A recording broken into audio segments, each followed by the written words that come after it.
Now, as we mentioned, that rate cut did come as a surprise ahead of the August 6th rate setting meeting. Only one economist among those surveyed by Bloomberg had forecast a rate cut. Well, Christopher Legisilisho is Standard Bank's East Africa economist and economist who made that forecast, and he explained his argument for rate cuts in a conversation with CGTN's Raman Young. Take a look. Inflation is quite stable at 4.3% in the month of July. Our outlook suggests that inflation will remain anchored over the next 6 months to a year. We don't see any pressure there, aside from likely La Nina risks from around Q4 of this year going into 2025. Secondly, the currency has remained quite stable since March. It's been trading between 128 and 134, and recently, despite the downgrades, we've seen the currency remaining at around 130. So those were the first two considerations. Other considerations were expected that we would see private sector credit growth continuing to slow. And I think from the governor's press briefing this morning, we did see it declining to around 4.5% from 6.6 previously. As well, we also saw NPLs moving up slightly. I thought that we would see a further weakening. And then finally, when you look at global risk conditions, over last week, we did see a shift in global markets when Bank of Japan tightened their policy. The Fed kept theirs on hold. Bank of England also cut. So my sense was that markets sensed that the Fed should have cut. When you look at also the fiscal situation with all the protests and social unrest, I was worried that would also play a part in why CBK should try and ease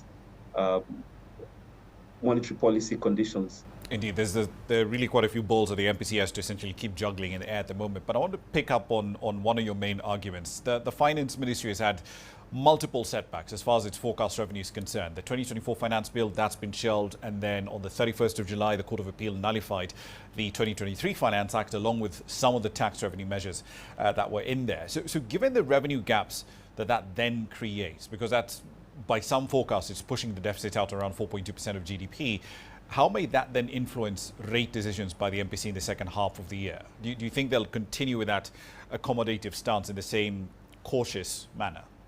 Yes, I reckon that the MPC will continue with a gradual easing of policy.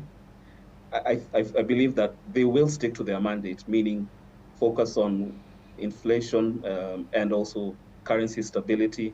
And so long as that's achieved, then they'll be able to support government in lowering the cost of borrowing at government auctions. So my sense is that we should expect MPC to continue to be quite cautious, waiting to see the impact of their previous rate decision.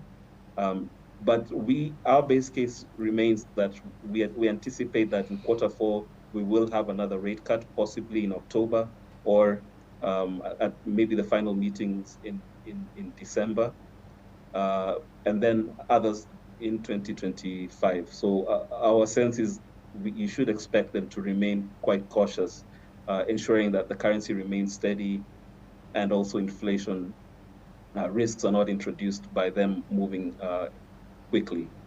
So the governor didn't mention it.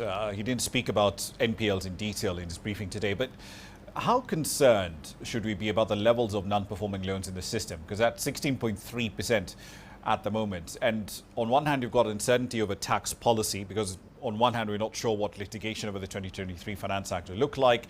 We're not sure when new tax measures may come in. And there's that marginally higher deficit that still has to be filled. So is the base assumption here, the sensible one, to assume that these NPLs are going to be sticky for some time to come? Yes. So my sense is that NPLs are at the top or near the top. If you look, for context, from the previous MPC to this, the one in August, they only went up by around 0.2%. So my sense is we are at close or near the peak, and we should begin to see them beginning to taper off as we get into Q4 of this year. But if you look at the genesis of why we have elevated NPLs, the key driver there is pending bills. And it's hard to see how government will be able to pay off some of those pending bills, given the fiscal challenges that they're facing. I mean, as you mentioned, the revenue gap could increase by 164 to 170 billion. And if that happens, government then may need to borrow more in the domestic and also international markets.